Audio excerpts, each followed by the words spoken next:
Let us help you reach your peak in retirement. It's time for Retirement Elevated with Sean Lee. Hello, everybody, and welcome to Retirement Elevated with Sean P. Lee.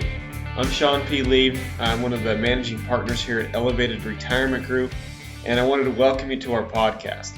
As I go through the podcast today, if you have any questions, you can reach out to us a number of ways. You can reach out to us just through our website, elevatemyretirement.com. You can email us at askelevated@erg-slc.com.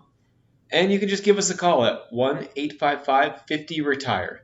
Now, today on the podcast, I want to talk about this idea and walk through and help everybody find the right advisor for them. Not necessarily find the closest advisor or the advisor that's the easiest to find, but actually finding the right advisor for you. It's hard to know how to choose a financial advisor. And when you think about it, there's so much value at stake. Yet, how can you tell the experts from the charlatans? Who can you trust? How do you really know who you can trust? After all, you're busy with your kids, with your career, with life in general. You want to be able to trust someone to make sure that your financial planning is on track. But there's a den of thieves out there. Adding confusion to concern are all the sound-alike titles such as brokers, registered investment advisors, certified financial planners, financial coaches, financial consultants. These all describe similar services, and who can tell the difference? Now, it's time to pull back the curtain on all the techno-babble so that you can find the best financial advisors and eliminate those posers who are acting as financial advisors. So in this episode, I'll give you a step-by-step due diligence process for how to choose a financial advisor that fits your needs. And you'll learn how to sort through the maze of confusion so that you can get the expert help you need to reach your financial goals without getting ripped off. So let's start with one topic, one question. Let's start with this idea that choosing a financial advisor is more about looking inward on yourself than looking outward in the marketplace.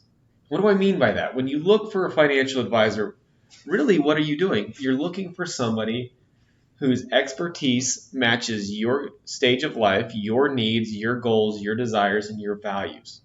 You need to have a really clear idea of what your goals, beliefs, values, and desires are, and then you can start to go out and find the advisor whose expertise, credentials, and experience match what you're looking for. Let me give you an example. Most of you know I'm an avid baseball fan. I played baseball for 27 years. And when I was younger, I had some shoulder issues. Now, the person that I went to when I had my shoulder issues wasn't my general practitioner doctor. They weren't going to help me through the issues that I had with my shoulder. When I met with them, we walked through and we did a routine physical, checked blood and blood pressure, cholesterol, things like that. But they weren't going to help me get through my shoulder issues. So I had to go to an orthopedic specialty hospital and work with somebody who was familiar with a sports injury, one, that understood the body and how to recover and rehab your body from a sports injury. So I ended up at the orthopedic specialty hospital and went through rehab that way.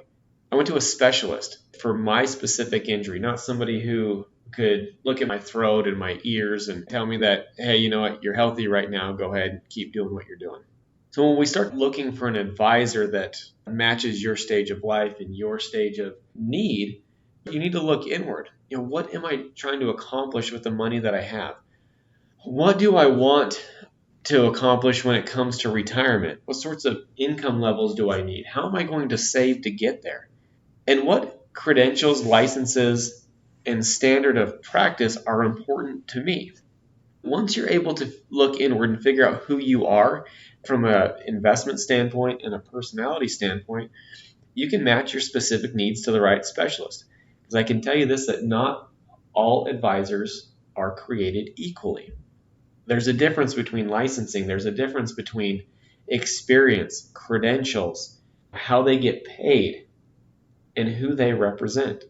Now, let's look at the three most common compensation models and how that impacts the advice that you receive. Advisors are most commonly paid one of three ways. The first way that an advisor could be paid is by commissions. Now, that's the individual sells you a product and they receive a commission from the company that they're representing and that they're selling for. Now, when we look at the commission world and the securities world, that comes in the form of mutual funds or variable annuities. In the fixed world, it comes in the form of insurance products. And in a lot of cases, we look at, well, what's the incentive to get you into that product for that advisor? Well, it's to sell it to you so they can receive a commission. Now, that doesn't mean that that's wrong. However, you need to have a clear understanding of why that's happening. Why does this particular product fit into my plan? Is there a purpose to the money? Is there a purpose to recommending that, or is it just to receive a commission? Now, the second way that advisors get paid are fee only. That's just like an attorney would get paid or a CPA would get paid for their services. So as the advisor, that advisor can charge a flat fee. They can charge an hourly fee for services rendered. Services rendered could be, create a full-blown financial plan for me. I want you to create a financial plan that I can take, that I can incorporate into my world, but I can oversee it and monitor it. And hey, if I need help along the way, charge me an hourly fee. So it's very upfront. It's flat fee for a plan and then an hourly fee in most cases. Now, the third way that an advisor gets paid is what's called fee-based. Now, fee-based is usually compensation through a percentage of the assets that the advisor and their firm are managing. Forces the advisor to sit on the same side of the table, requires the advisor to have continual relationship, continually work with the client so that the plans are in their best interest in moving forward.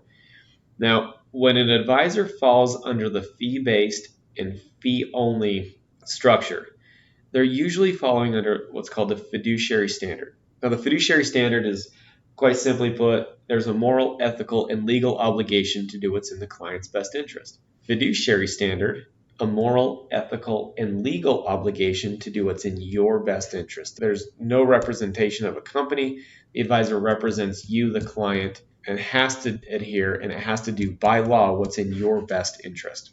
That's a big deal. Now, where can you go to find and research an advisor? You just go to the SEC Advisor Search, and you can pull what's called a Form ADV. Now, Form ADV on an advisor is going to have all of their background, their expertise, their experience, have they had any complaints, and will give you the information that you need to do some research and due diligence on your advisor. So that's where you go to really look to figure out if an advisor is the right advisor for you. Step one is understanding, what does all this mean? How do they get compensated? Where can I go to research them? But then you need to make a determination, is it really important for me to meet with this person face to face? Technology is a wonderful thing. Technology is amazing. Now, my mother is in Massachusetts. Once a week on Sunday mornings, she gets to FaceTime with the grandkids, and they get to show her all the projects that they've completed this week. They get to show her their stuffed animals or their Lego creations, or she can even be FaceTime during my son's baseball or soccer games, or see my daughter play guitar. It's phenomenal. Technology is a phenomenal tool when used correctly. Now, in the advisory world, is it relevant for you to meet with your advisor face to face? And with all the technology we have today, whether it's Skype or GoToWebinar, GoToMeeting, Uber Conference, the ability to share your screen and video conference in with an individual really makes it an opportune situation for you as the consumer, you as the retiree, to find the right advisor for your situation, not the advisor that's closest or easiest. I know many of you are bombarded on a weekly, if not daily basis, and invited to the latest and greatest seminar that feeds you dinner and will teach you everything you need to know about planning in an hour. But is that the right thing for you? Is that the right thing for your situation to go through and learn the latest and greatest product when it comes to your planning? Or should you spend some time and find the right advisor for your unique situation, regardless of if they're in Massachusetts, Florida, Utah, California, wherever it may be? With the way technology is today, you have the ability and we have the power to find the right advisor for our situation, not necessarily the closest advisor to us or the advisor that's easiest to find. My mom's in Massachusetts, but I grew up in southern Wyoming. And We have quite a few families in the Wyoming area that drive down to Salt Lake just to see us. Planning is that important. Vernal, Utah, we have families that come out to see us from these areas because their plan is extremely important to them. And they wanted to find the right advisor for their unique situation, regardless of location. So as you're going through your planning, think about that a little bit. Should I find the advisor that's easiest? It's right down the road? Or should I find the advisor that's right for me?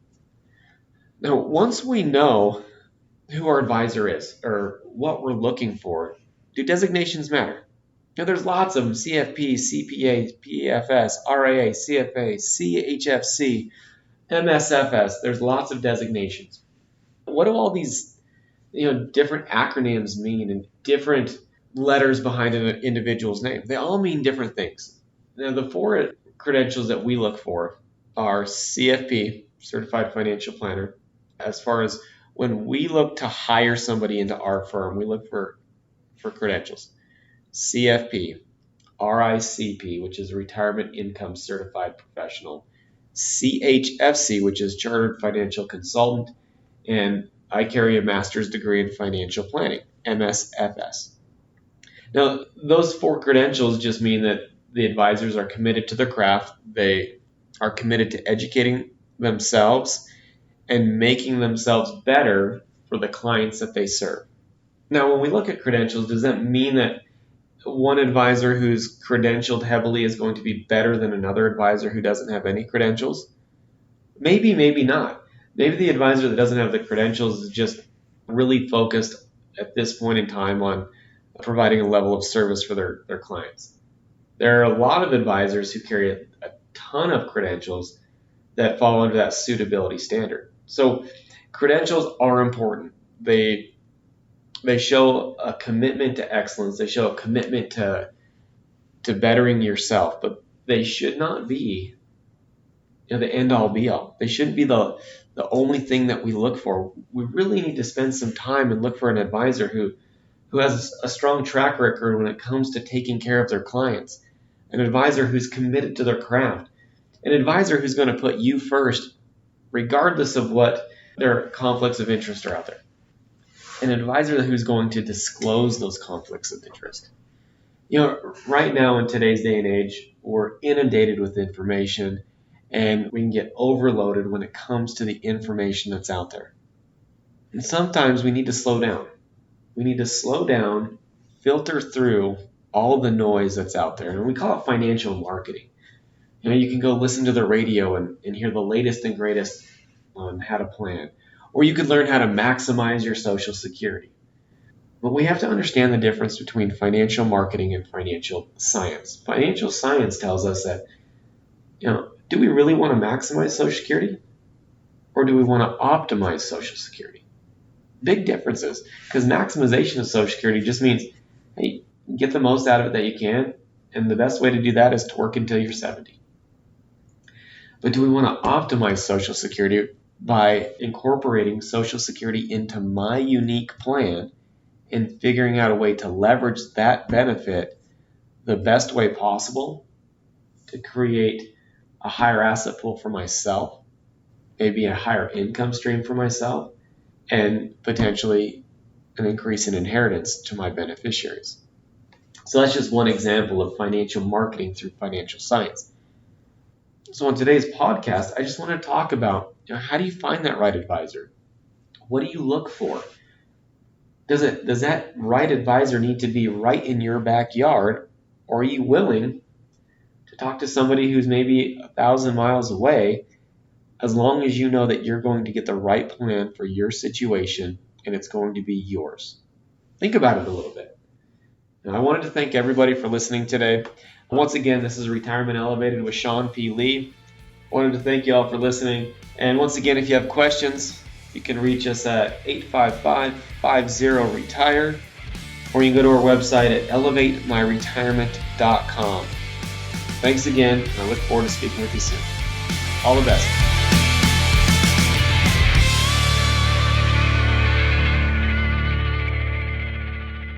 Investment advisory services offered through Elevated Capital Advisors, LLC, and SEC